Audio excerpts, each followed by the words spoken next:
Mike Tirico, Cris Collinsworth, they'll be on the call for the Super Bowl. They sat down with us a couple of days ago. It'll be the first Super Bowl for Mike Tirico on the call, and that's where I started our conversation. First for me. Okay. Yeah.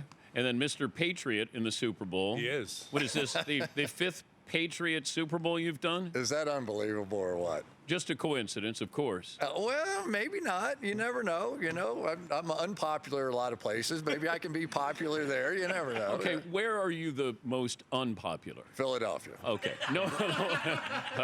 Grand Confirmed. champion. Confirmed. Grand champion. Did you earn it? Of course. Okay. Oh, 1,000%. Yes. And where are you most popular? You would think Cincinnati, although that really is not the case at all. Although I do think I'm making a comeback in a few places. Okay. In a few They places. like you in Kansas City. Yeah, they think I overly love. Patrick. Yeah. You can say it. Yeah. Do you overly love Patrick Mahomes? Well, now I'm like, it's like getting to be entertainment, so we're taking advantage of it now. Now I'm looking for memes. I'm like, God, what did I do to Patrick this week? You know, it's like I'm his boy, I guess. I don't know. Do you have have you drawn the ire of any fan base, Mike? Not yet. No, I just let Cris take those bullets. and it's good for me that way. But why does Joe Buck run into that? I don't know. And it's so wrong, too. That actually angers me. Because Joe's not like that at all. Wait, it angers you? It does anger me. Joe's the best. Yeah, but Joe's like a smart aleck. You know, like he's not going to take. He could be in the last 30 seconds of the Super Bowl, and if something comes to his brain, you know what he used to do? This is no kidding. So you were with Troy and Joe for your first Super Bowl, right? Yeah, in Jacksonville. But he would go in, and we're sitting there. We go into these production meetings, and the poor assistant coach would come in there.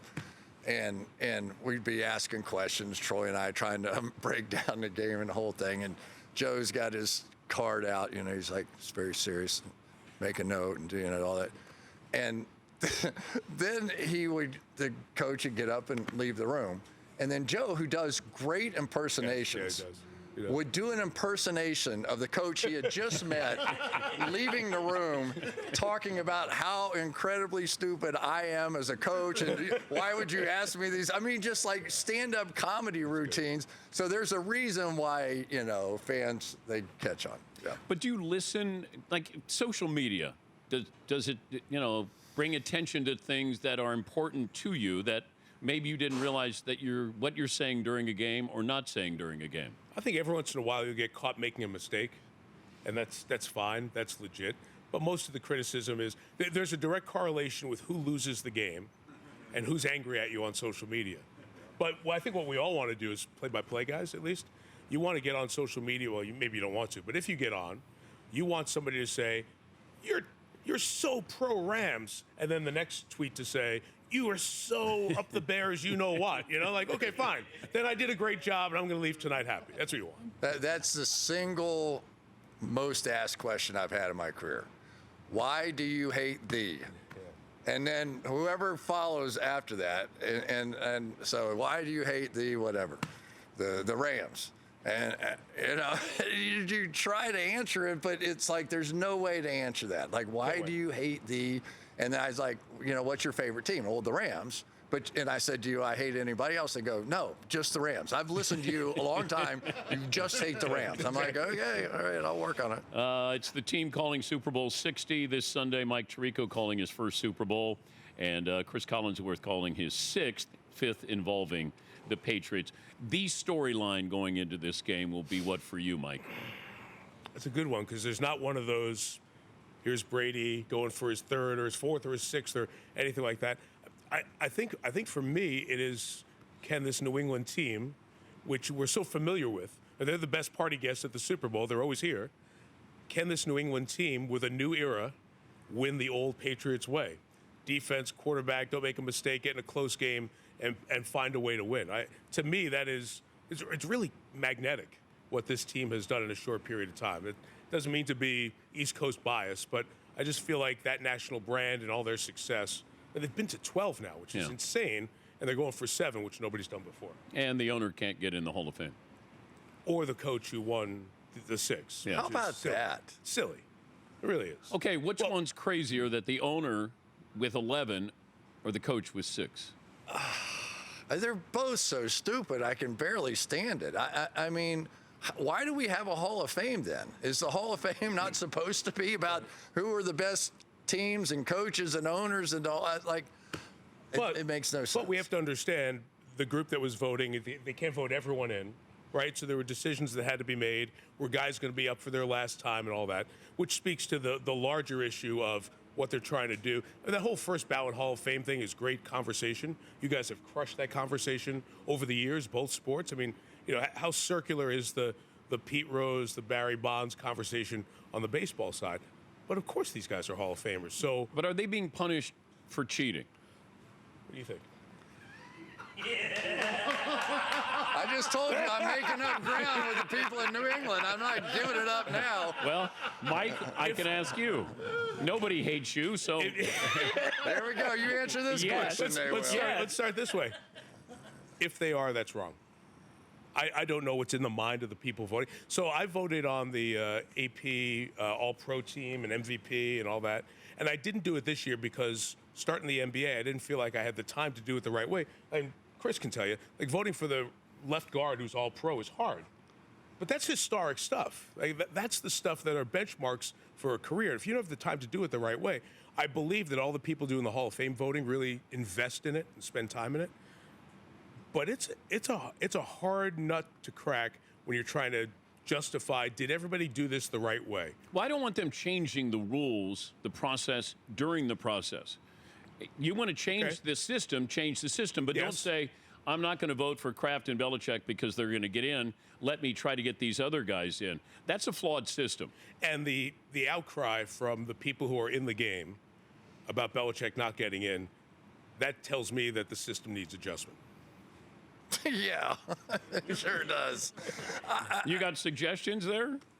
I mean, to me, it's like when something, you know, what's the old saying? Think long, think wrong.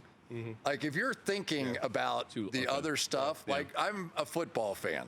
Should Bill Belichick and Robert Kraft be in the Hall of Fame? Yes. 1,000%. Period. I mean, you know, okay, everything else I get, you know, but the bottom line is there are some that are just obvious. And we should not be kicking out obvious. Now, if you wanted to throw them out of the league and you want to say Deflategate or whatever at the time and whatever, you know, suspended or whatever the case may be, you know, they did that with Pete Rose and that was all a part of that arrangement. But if it's not part of that arrangement, then it's just silliness. It really is. How do you vote for them next year? If they're a cheater, they're still a cheater if that was your logic here. Can you then say, well, why punish them? It was 1 year in Hall of Fame jail. But Dan, there's no why on the ballot, right? It's just I vote. So that person who may have thought that doesn't have to admit that. And next time can go, hey, you know what? The rest of the people said he should be in. Maybe I was wrong and I'll change my vote. Should there be transparency? What does transparency mean? Who voted against? Well, there has been now with all these all-star teams, all these all-pro teams. Those ballots now come out. And that makes you think differently about what you put down. And you've got to be able to defend, okay, why did you vote for so-and-so as the best left guard in the NFL or the second best left guard? So if you want to be a part of this, then I think probably your vote should come out. How nervous do you get on Super Bowl Sunday, Chris? Compare that to when you played. I mean, you and I sat in a room in Minnesota and had dinner one night, the night before the game, and we talked about this a little bit. It's like, you know, it's just surreal almost to think about 130 million people watching you, and you are the only person on America's television for 130 million people. So now you've got to deflect. You've got to think of ways to where that's not going to make you cry, you know, on the air. Why did you say that? What? I had not thought of it that way until just now. I'm gonna go for a little McCovey's Cove, little row in a boat by myself and think now. But yeah, it does. And the nice thing is, and it's just like playing in the game. I remember when my very first Super Bowl, Diana Ross sang the national anthem, and she walked right in front of our bench. I mean, Diana Ross walked that close in front of me. And and that's when Diana Ross was Diana Ross. Now, I mean, this is an amazing woman. No, Get to the story. she still get is. to the story. Get to the point, quick.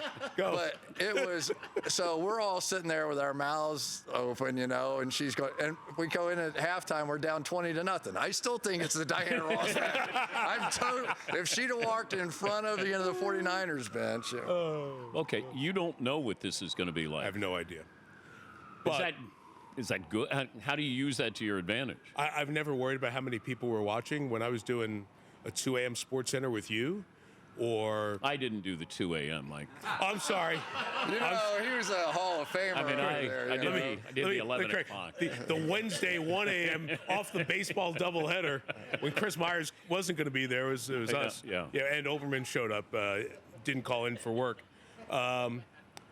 No, I've never really gotten into that numbers thing. And I do remember before halftime, we did Super Bowl 56, the pregame, halftime, postgame. I remember working with Drew Brees and Tony Dungy, like, okay, guys, we've got 110 million people. Let's make sure we direct 58 seconds of content here the right way. I probably shouldn't have said Drew's like, really? Is that right? You're not supposed to do that. Exactly. So that doesn't worry me or bother me. I'm hopeful that that's not going to be in my mind. I think the anticipation is great. The adrenaline rush is cool, but, doing the Super Bowl trophy presentations, which you've done, doing the Olympics, all that stuff, it's the show, but it's just another show. I can't change what people are doing. And the other part that's good is the couple of years I've gone to Super Bowl parties, nobody's listening to us. I mean, half of that audience is not hanging on your every word. They're talking to somebody. They're getting dipped. They want to fuel up for the game. So those 120 million, half of them are engaged in some more important conversation. Plus, how many of them are you ever going to meet? You're not going to meet 130 million people out there. They got social media. They can all bombard you with something. Yeah, they will.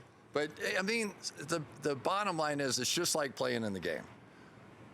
Mistakes are going to happen. I've been doing this for a long time. I have never called a perfect game. Never come close to calling a perfect, and I'm not calling a perfect game in this one either. But it's part of the human factor. I think it's why people are drawn to live television in any way. The Grammy Awards, the Academy Awards. Like, there's no control. Like, we truly could kind of say anything which is really frightening in some ways. But it's the energy that comes from live television that doesn't exist anywhere else. No doubt. No backspace, no editor. Yeah. You just got to do it. You can't screw it. But the pursuit of the perfect game is what inspires me. I still think there's a perfect game out there. Now, if you do pitch a perfect game, you need another partner, man. this ain't happening here. That's good. So now I'm going to be nervous, and now I'm giving up on the perfect game. So it's a fun Super Bowl week with Chris. It really is. Don't screw it up. We're all counting on you, okay? And I'm going to try to listen to a little bit of it. Just a little bit? Yeah. That's fine. Just a little bit. Thank you, guys. Thank you, pal. Great to be with you. Thank you, Chris. See you guys.